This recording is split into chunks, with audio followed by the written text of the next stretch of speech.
இப்பவே என் வீட்டை விட்டு வெளியே போ. பிரகாஷ் ப்ளீஸ், நான் எங்க போவேன்? நான் உங்க பொண்டாட்டி. ப்ளீஸ் என்ன இப்படி பண்ணாதீங்க பிரகாஷ். நீங்க எப்படி சொல்றீங்களோ நான் அப்படியே வாழறேன். ஆனா வீட்டை விட்டு துரத்துறாதீங்க please. Please please please please please Prakash please. நான் இப்ப எங்க போவேன்? ஒரு 10 வயது சிறுவன் மேக்கப் ரூமுக்குள் புகுந்து அட்டகாசம் செய்து கொண்டிருந்தான். அவனை தாமோதர் கண்டிக்கவும் அவன் இன்னும் ஆவேசமாக தன்னுடைய கையில் இருந்த பந்தை அங்கிருந்த மற்ற மேக்கப் டேபிள்களை குறிவைத்து வீசினான். பந்து பட்டு டேபிள் மீதிருந்த அனைத்து பொருட்களும் கீழே விழுந்து நொறுங்க தொடங்கியது. அந்த பந்து கீழே வந்து விழுந்தவுடன் மீண்டும் மீண்டும் எடுத்து அந்த பொருட்களின் மீது வீசியவன், யோ இட்லி குண்டா, தேவையில்லாம என் மேல கைய வச்சுட்ட, நான் யாருன்னு இப்பவாவது உனக்கு புரியுதா என்று சொல்லிக்கொண்டே அங்கிருந்த பொருட்கள் அனைத்தையும் உடைத்து நொறுக்க தொடங்கினான். அந்த அறையின் ஒரு மூலையில் மாடல்களை பாதுகாத்துக் கொண்டு நின்று கொண்டிருந்த நித்யா அங்கிருந்தவாறே அந்த சிறுவனை தடுக்க முயற்சி செய்தாள். ஆனால் அவன் யாருக்கும் அடங்கவே இல்லை. அவளுடைய மேக்கப் கிட்டை கூட அவன் அடித்து நொறுக்கி விட்டான். சிறுவன்தானே, ஏதோ தெரியாமல் செய்கிறான் என்று பொறுமையாக இருந்த நித்யாவால் அதற்கு மேலும் பொறுமையாக இருக்க முடியவில்லை. பந்து கீழே வந்து விழுந்தவுடன் அந்த சிறுவன் எடுப்பதற்குள் வேகமாக ஓடி வந்து அந்த பந்தை எடுத்து அப்படியே தூக்கி ஜன்னலுக்கு வெளியே வீசி எறிந்து விட்டாள். அடுத்த நிமிடம் அந்த அறையில் புயல் அடித்து ஓய்ந்தது போல ஒரு கனத்த அமைதி நிலவியது. தன்னுடைய ஆயுதம் காணாமல் போனதை பார்த்த அந்த சிறுவன் ஏமாற்றத்துடன் ஜன்னல் வழியாக வெளியே எட்டி பார்த்தான். அவனுடைய பந்து இப்போது அவன் கண்களுக்கே தென்படவில்லை. அவனுடைய கோபம் இப்பொழுது நித்யாவின் மீது திரும்பியது. ஏ கத்திரிக்கா, உனக்கு எவ்வளவு தைரியம் இருந்தா என் பால தூக்கி வெளியில வீசிருப்ப? இப்போ உன்னை என்ன செய்யறேன் பாரு என்று அந்த சிறுவன் கத்தினான். அவன் கூறியதை கேட்டவுடன் நித்யாவிற்கு கோபம் வந்துவிட்டது. ஏ இங்க பாரு, இது ஒன்னும் நீ விளையாடுற இடம் இல்ல. உனக்கு விளையாடணும்னா வெளியில போய் பிளே கிரவுண்ட்ல விளையாட வேண்டியதுதானே என்று அவள் கேட்டாள். உடனே அந்த சிறுவன் தன்னுடைய இடுப்பில் கையை வைத்துக் கொண்டு அவளை பார்த்து கொஞ்சம் கூட பயமே இல்லாமல், நான் எங்க வேணா விளையாடுவேன், அதை கேட்க நீ யாரு? நீ என் பால தூக்கி வெளியில வீசி எறிஞ்ச விஷயம் என் அப்பாவுக்கு தெரிஞ்சா அவ்வளவுதான், உன்னை தொலைச்சு கட்டிடுவாரு என்று அவன் மிகவும் தெனாவட்டாக கூறினான். உங்க அப்பா என்ன இங்கிலாந்து இளவரசரா? வர சொல்லுடா அவர. உங்க அப்பா யாரா இருந்தாலும் எனக்கு அதை பத்தி கவலை இல்ல. இது ஒண்ணும் உன் வீடு கிடையாது, இது பப்ளிக் பிளேஸ். திரும்ப நீ இங்க ஏதாவது பிரச்சனை பண்ணின அப்புறம் நான் போலீஸ்க்கு போக வேண்டியிருக்கும். என்னடா இப்பவே போலீஸ்க்கு கால் பண்ணவா என்று நித்யா கேட்டாள். அப்போது வாசல் பக்கம் இருந்து, என் புள்ள மேல போலீஸ்ல கம்ப்ளைண்ட் கொடுக்கிற அளவுக்கு இங்க யாருக்கு தைரியம் இருக்கு என்று ஒரு பெண்ணின் ஆணவ குரல் கேட்டது. உடனே நித்யா வாசல் பக்கம் திரும்பி பார்த்தாள். அங்கே 45 வயது மதிக்கத்தக்க ஒரு பெண் நின்று கொண்டிருந்தாள். அந்த பெண்ணை பார்த்தவுடன் நித்யா திகைத்து போனாள். மிகவும் விலை உயர்ந்த பிராண்டட் ஆடைகளை அணிந்திருந்த அந்த பெண்ணின் தலை முதல் பாதம் வரை வைர நகைகள் ஜொலித்துக் கொண்டிருந்தது. அவள் கையில் இருந்த ஹேண்ட்பேக் கூட மிகவும் பளபளப்பாகவும் காஸ்ட்லியாகவும் இருந்தது. முதலில் நித்யாவிற்கும் அந்த பெண் யார் என்று அடையாளம் தெரியவில்லை. ஆனால் தன் முகத்தில் தொட்டால் ஒட்டிக்கொள்ளும் அளவுக்கு 2 இன்ச்சுக்கு போட்டிருந்த ஓவர் மேக்கப்பை பார்த்தவுடனேயே அது தன்னுடைய பெரியம்மா மேனகா தான் என்பதை நித்யா அடையாளம் கண்டு கொண்டாள். கூடிய விரைவில் மேனகா இங்கே வரப்போகிறாள் என்று நித்யாவிற்கு தெரிந்திருந்தாலும் தங்களுடைய முதல் சந்திப்பு இப்படி இருக்கும் என்று அவள் எதிர்பார்க்கவே இல்லை. பெரியம்மா நீங்களா என்று அவள் ஆச்சரியமாக கேட்கவும் உடனே மேனகாவும் திடுக்கிட்டு நித்யாவை மேலும் கீழும் உற்று பார்த்தாள். அடுத்த நிமிடம் அவளும் நித்யாவை அடையாளம் கண்டு கொண்டு ஆச்சரியப்பட்டாள். ஆனால் அதை சாமர்த்தியமாக மறைத்துக் கொண்டவள் ஒரு போலியான புன்னகையுடன், ஓ நீ நித்யா தானே, உன்னை பார்த்து ரொம்ப நாள் ஆச்சு, இப்ப நீ மாடலா இருக்கே அண்ண என்று கேட்டாள். இதை கேட்ட நித்யா தன்னுடைய புருவங்களை சுருக்கி, இல்ல பெரியம்மா, நான் இங்க மேக்கப் ஆர்டிஸ்டா இருக்கேன் என்று கூறினாள். நித்யா கூறியதை கேட்டதும் ஒரு நிம்மதி பெருமூச்சை வெளியேற்றிய மேனகா, மேக்கப் ஆர்டிஸ்டா, சாலரி ஒன்னும் பெருசா இருக்காதே என்று கிண்டலாக கேட்டாள். பிறகு சற்று தொலைவில் நின்று கொண்டிருந்த அந்த சிறுவனை பார்த்து, ஆதி இங்க வா என்று அன்புடன் அழைத்தாள். உடனே அந்த சிறுவன் மேனகாவிற்கு அருகில் வந்து நின்றான்.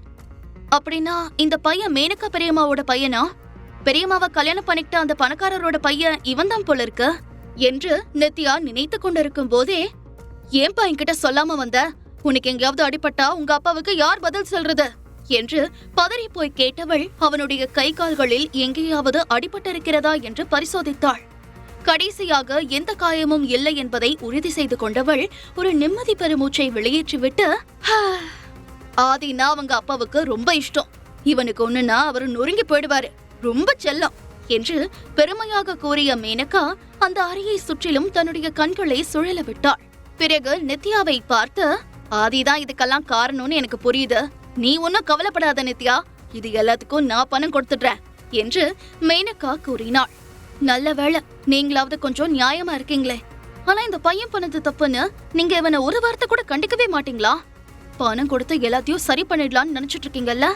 அட்லீஸ்ட் செஞ்ச தப்புக்கு ஒரு சாரி கூட இவனை கேட்க சொல்ல மாட்டீங்களா? இப்படியே இருந்தா இவன் பெரிய பிள்ளையானதுக்கு அப்புறம் எப்படி இருப்பான் என்று யோசித்த நித்யா, அது சரி, பெத்தவங்களே கவலைப்படல, இவன் எப்படி இருந்தா நமக்கு என்ன, நாமே அதை பத்தி கவலைப்படணும் என்று நினைத்தவள், தாமோதர் சார், இந்த பையன் உடைச்சதுக்கெல்லாம் இவங்க நஷ்ட ஈடு கொடுக்கறதா சொல்றாங்க, எவ்வளவுன்னு கணக்கு பண்ணி சொல்லிடுங்க சார் என்று கூறினாள். ஆமா மிஸ்டர், என் பையன் உங்க எல்லாரையும் ரொம்ப கஷ்டப்படுத்திட்டான்னு நினைக்கிறேன், அவனுக்காக நான் மன்னிப்பு கேட்டுக்கிறேன், எல்லாத்துக்கும் எவ்வளவு ஆச்சுன்னு சொல்லுங்க, நான் பணத்தையும் இப்பவே செட்டில் பண்ணிடுறேன் என்று மேனகா கூறினாள். இவ்வளவு நேரம் நித்யாவும் மேனகாவும் பேசிக் கொண்டிருந்தது தாமோதர் பார்த்து கொண்டுதான் இருந்தார். நித்யாவை தான் நம்ம பாஸ் லவ் பண்றாரு, இவங்க பேசிக்கிட்டதுல இருந்து இந்த அம்மா நித்யாவோட ரிலேஷன் கன்ஃபார்மா தெரியுது. அப்படி இருக்கும்போது இந்த அம்மா கிட்ட எப்படி பணம் கேக்குறது? இது தெரிஞ்சா ராகவ் சார் என்கிட்ட கோச்சுப்பாரு என்று நினைத்த தாமோதர், பரவாயில்ல மேடம், நீங்க நஷ்டஈடு எதுவும் கொடுக்க வேண்டாம் என்று கூறினார்.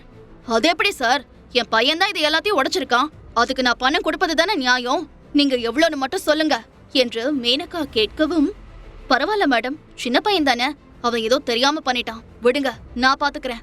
தம்பி, உன் பேர் என்னன்னு தெரிஞ்சுக்கலாமா என்று தாமோதர் கேட்கவும், உடனே அந்த சிறுவன், என் பேரு ஆதிஷ் நிதிஷ்குமார் என்று தன் அப்பாவின் பெயரையும் சேர்த்து கூறினான். அந்த பெயரை கேட்டவுடன் நித்யாவிற்கு ஆச்சரியமாக இருந்தது. ஓ, அப்படியா மேடம், நீங்க எங்க எக்ஸிபிஷன் பார்க்க வந்திருக்கீங்களா என்று தாமோதர் கேட்கவும், தன்னுடைய மகனின் கையை பிடித்துக்கொண்டு புன்னகையுடன், ஆமா சார், நாங்க இப்பதான் ஃபாரின்ல இருந்து இங்க வந்திருக்கோம், எங்களோட யூஸுக்கு ஒரு கார் வாங்கலான்னு இருக்கோம், அப்பதான் இந்த கார் ஷோ பத்தி கேள்விப்பட்டேன், உடனே இங்க கிளம்பி வந்துட்டோம் என்று மேனகா கூறினாள். அப்படியா மேடம், இன்னைக்கு எக்ஸிபிஷன்ல இருக்கிற கார் எல்லாமே ரொம்ப ஸ்பெஷல் எடிஷன், இதுல உங்களுக்கு எது பிடிச்சிருக்குன்னு சொல்லுங்க, நான் டிஸ்கவுண்ட்டுக்கும் ஏற்பாடு பண்றேன் என்று தாமோதர் கூறினார். Oh my God, thanks mister என்று மேனகா சொல்லவும், எனக்கு தேங்க்ஸ் எல்லாம் சொல்ல வேண்டாம் மேடம், ஃபியூச்சர்ல நம்ம எல்லாரும் ஒரே ஃபேமிலியா தான் ஆக போறோம் என்று தாமோதர் கூறவும், உடனே நித்யா அவரை பார்த்து முறைத்தாள். உடனே சுதாரித்துக் கொண்ட தாமோதர், இல்ல மேடம், நித்யா இந்த கம்பெனில மேக்கப் ஆர்டிஸ்டா ஒர்க் பண்ணிட்டு இருக்காங்க, அதனாலதான் நாங்க உங்களுக்கு டிஸ்கவுண்ட் கொடுக்கறோம், வாங்க மேடம், நம்ம எக்ஸிபிஷன் கேலரிக்கு போலாம் என்று தாமோதர் அழைக்கவும், உடனே மேனகாவும் அந்த சிறுவனும் அங்கிருந்து கிளம்பினார்கள். அவர்கள் அங்கிருந்து கிளம்பியவுடன் அந்த மாடல்கள் அனைவரும் நித்யாவை சுற்றி வளைத்துக் கொண்டு, நித்யா மேடம், அப்படின்னு அந்த பையனும் அந்த அம்மாவும் உங்க ரிலேட்டிவா என்று கேட்டார்கள். அவங்க என்னோட பெரியம்மா, ஆனா நான் சின்ன வயசா இருக்கும் போதே பெரியம்மா பெரியப்பாவை விட்டு பிரிஞ்சு போய் வேற ஒருத்தர கல்யாணம் பண்ணிக்கிட்டாங்க, இப்ப அவங்களுக்கும் எங்களுக்கும் எந்த சம்பந்தமும் கிடையாது, அதுக்கப்புறம் அவங்களை இப்பதான் நான் பாக்குறேன் என்று நித்யா கூறினாள். நித்யா கூறியதை கேட்ட அந்த மாடல்கள் அனைவரும் தங்களுக்குள் அவர்கள் இருவரையும் பற்றி கேலி செய்து சிரித்தார்கள். நித்யாவும் அவர்களுடன் சேர்ந்து சிரித்துக் கொண்டே அங்கே இருந்த பொருட்களை எடுத்து வைக்க ஆரம்பித்தாள். அங்கிருந்த ஒரு பொருள் கூட உருப்படியாக இல்லை, அனைத்தையும் அந்த சிறுவன் உடைத்து நொறுக்கி இருந்தான். நான் இதை கிளீன் பண்ற வரைக்கும் எல்லாரும் அங்க இங்க அசையாம அந்த மூலையிலேயே நில்லுங்க என்று நித்யா கூறினாள். வேண்டாம் மேடம், நீங்க கிளீன் பண்ண வேண்டாம், ஹவுஸ் கீப்பிங் ஆளுங்க கிட்ட சொன்னா அவங்க வந்து உடனே கிளீன் பண்ணிடுவாங்க என்று ஒரு மாடல் சொல்லவும், அவங்க வர வரைக்கும் நம்ம வெயிட் பண்ண முடியாது, கார் ஷோக்கு டைம் ஆயிடுச்சு, இத கிளீன் பண்ணினாதான் நீங்க இங்க இருந்து வெளியே போக முடியும், பரவாயில்ல நானே செய்றேன் என்று கூறிய நித்யா கீழே குனிந்து அந்த உடைந்த கண்ணாடி துண்டுகளை சேகரிக்க ஆரம்பித்தாள். இது போன்ற வேலைகளை செய்வதை நித்யா எப்போதும் கௌரவ குறைச்சலாக நினைத்தது கிடையாது. அவள் சிறுவயதாக இருக்கும் போதிலிருந்தே பெரியப்பா குணாவின் வீட்டு பொறுப்பை அவள் எடுத்துக்கொண்டாள். குணா வேலைக்கு சென்று விடுவார். அக்ஷயா ஒரு துரும்பை கூட கிள்ளி போட மாட்டாள். வீட்டில் துணி துவைப்பது, பாத்திரம் கழுவுவது, சமைப்பது முதற்கொண்டு அனைத்து வேலைகளும் அவள்தான் செய்வாள். அதே போல பிரகாஷை திருமணம் செய்தது முதல் அவனுக்கும் அவனுடைய அம்மா வசுந்தராவுக்கும் வீட்டு வேலைகளில் அவள் ஒரு குறையும் வைத்தது கிடையாது. நித்யாவிற்கு குழந்தை இல்லை என்று வசுந்தரா குறை கூறுவாளை தவிர அவள் ஒரு பொறுப்பான மருமகள் இல்லை என்று வசுந்தராவால் எப்பொழுதும் சொல்ல முடியாது. துடைப்பதை எடுத்து அந்த இடம் முழுவதையும் சுத்தமாக கூட்டி அள்ளிய நித்யா ஒரு மூலையில் இருந்த மாடல்களை பார்த்து, இப்ப நீங்க எல்லாரும் கார் ஷோக்கு போலாம், டைம் ஆயிடுச்சு, லேட்டான ராகவ் சருக்கு கோவம் வந்துரும் என்று கூறினாள். அந்த மாடல்களுக்கு நித்யாவை பார்க்க பரிதாபமாக இருந்தாலும் ராகவின் பெயரை கேட்டவுடன் அவர்கள் அனைவரும் அவசர அவசரமாக கார் ஷோ நடக்கும் இடத்திற்கு சென்றார்கள். இப்பொழுது நித்யா மட்டும் தனியாக அந்த அறையில் இருந்தாள். சரியாக 10 மணிக்கு கார் ஷோ ஆரம்பித்து விட்டது. ஜன்னல் வழியாக நித்யா வேடிக்கை பார்த்து கொண்டிருந்தாள். முன்பு போலவே இந்த முறையும் ஹோஸ்ட் மிகவும் சுறுசுறுப்பாக ஒவ்வொரு காரையும் மாடலையும் அறிமுகப்படுத்திக் கொண்டு இருந்தார். அப்போது திடீரென்று அந்த அறையின் வாசலில் யாரோ வருவது போல காலடி சத்தம் கேட்டது. உடனே திடுக்கிட்ட நித்யா, இந்த நேரத்துல இங்க யார் வராங்க? ஒருவேளை ராகவா இருக்குமோ என்று நினைத்துக் கொண்டே அவள் வாசல் பக்கம் திரும்பி பார்த்தாள். அங்கே பிரகாஷ் நின்று கொண்டிருந்தான். அட பாவி, இவன் எதுக்கு இங்க வந்தான்? ராகவ கூட சமாளிச்சிடலாம், இவனை சமாளிக்கிறது ரொம்ப கஷ்டமாச்சே என்று நினைத்த நித்யாவிற்கு பயமாக இருந்தது. ஆனாலும் தன்னுடைய பயத்தை மறைத்துக் கொண்டு, நீங்க இங்க என்ன பண்ணிட்டு இருக்கீங்க என்று கேட்டாள். ஏன் நித்யா, நான் இங்க வரக்கூடாதா என்று சொல்லிக்கொண்டே சுற்றும் முற்றும் பார்த்து கொண்டு நித்யாவை நெருங்க ஆரம்பித்தான் பிரகாஷ். பிரகாஷ் தன்னை நெருங்கி வருவதை பார்த்து நித்யா வல்லவனுக்கு புல்லும் ஆயுதம் என்பது போல பிரகாஷ் தன்னிடம் ஏதாவது பிரச்சனை செய்தால் இதை வைத்து சமாளிக்கலாம் என்று நினைத்துக் கொண்ட அவள் தனக்கு அருகில் இருந்த துடைப்பத்தை பிடித்துக் கொண்டாள். பப்ளிக் யாரும் இங்க வர பெர்மிஷன் கிடையாது, இப்ப எதுக்கு இங்க வந்தீங்க? முதல்ல வெளியே போங்க என்று நித்யா உரத்த குரலில் கூறினாள். என் பொண்டாட்டிய நான் பார்க்க வர்றதுக்கு நான் யார்கிட்ட பெர்மிஷன் வாங்கணும்? ஏன் அந்த ராகவ் ஏதாவது நினைச்சுப்பான்னு பயமா இருக்கா என்று பிரகாஷ் கிண்டலாக கேட்கவும், தேவையில்லாம உளராதீங்க பிரகாஷ், எனக்கும் ராகவுக்கும் எந்த சம்பந்தமும் இல்ல என்று நித்யா கோபமாக கூறினாள். ஓ சாரி, நீதான் இப்ப அந்த முகமுடிக்காரன் கூட இருக்கியே, அது சரி, நீ இப்ப கர்ப்பமா இருக்கிற விஷயம் ராகவுக்கு தெரியுமா? அந்த ஆளை பார்க்கவே பாவமா இருக்கு. அவர் எப்படியாவது உன்னை கரெக்ட் பண்ணணும்னு ட்ரை பண்ணிட்டு இருக்காரு. ஆனா நீ சத்தம் போடாம அந்த முகமுடிக்காரனோட குழந்தைய வயித்துல சுமந்துக்கிட்டு இந்த ஆளையும் யூஸ் பண்ணிட்டு இருக்கல என்று சொல்லிக்கொண்டே பிரகாஷ் அவளை நெருங்கி வந்து விட்டான். ஏன் இப்படி அசிங்கமா பேசுறீங்க? நமக்குள்ள எல்லாமே முடிஞ்சு போயிடுச்சே, அப்புறம் நான் எப்படி இருந்தா உங்களுக்கு என்ன என்று நித்யா கோபமாக கேட்கவும், என்னது எல்லாமே முடிஞ்சு போயிடுச்சா? யார் சொன்னது அப்படின்னு? இது வரைக்கும் நான் உனக்கு டிவோர்ஸ் கொடுக்கறேன்னு சொல்லவே இல்லையே. இது வரைக்கும் நீ எப்படி வேணா இருந்துக்கோ, அத பத்தி எனக்கு கவலை இல்ல. இனிமே நீ எனக்கு மட்டும்தான் சொந்தமா இருக்கணும். இப்ப மரியாதையே என் கூட ஹாஸ்பிடலுக்கு வா என்று கூறிய பிரகாஷ் அவளுக்கு அருகில் வந்து அவளுடைய கையை பிடிக்க போனான். ஆனால் நித்யா அவனிடமிருந்து தப்பித்து அருகில் இருந்த ட்ரெஸ்ஸிங் டேபிளுக்கு பின்னால் சென்று மறைந்து கொண்டு, ஹாஸ்பிடலுக்கா? என்ன எதுக்கு ஹாஸ்பிடலுக்கு கூப்பிடுறீங்க என்று கேட்டாள். வேற எதுக்கு? உன் வயித்துல இருக்கிற குழந்தையா கலைக்கதான்.